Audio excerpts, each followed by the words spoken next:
Father, forgive them. They know not what they do.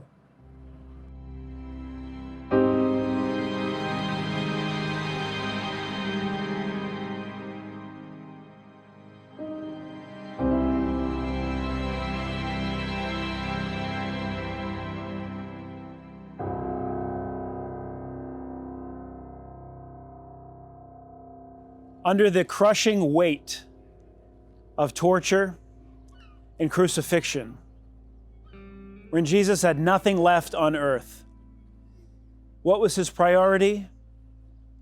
What did he have? He had prayer with his Father. And what did he pray for? He prayed, what was his burden? He prayed not for deliverance off the cross, that God would take vengeance on his enemies. He didn't call down angels from heaven to save him. He prayed for the very people who nailed him to the cross. In doing so, he fulfilled the ancient prophecy that the Messiah would suffer and intercede for sinners, Isaiah 53. And he also walked the walk of his own teaching, that we should love our enemies and pray for those who persecute us.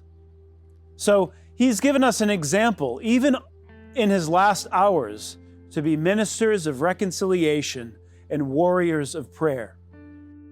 Not only that, he instructed us about the nature of sin in this time. First, we see that it's possible and even likely, especially for those who are lost in their sins outside of Christ, that you can be ignorant of your sin. You can be unaware that you're sinning. And not just that, Jesus is telling us that ignorance of sin is no free pass. Those who are unaware that they're sinning are still in need of atonement and in need of God's forgiveness. And if that's the case, how much more those of us who are not ignorant of sin, those who have come to the knowledge of the truth, as it says in Hebrews 10, that if we continue to deliberately sin while knowing the gospel, there is no other sacrifice for sins. Jesus is our only answer, and forgiveness of sins by God is our only hope. Jesus ever lives, even now, to make intercession for sinners. So whether you are in Christ or outside of Christ, our answer for our sin problem is the same.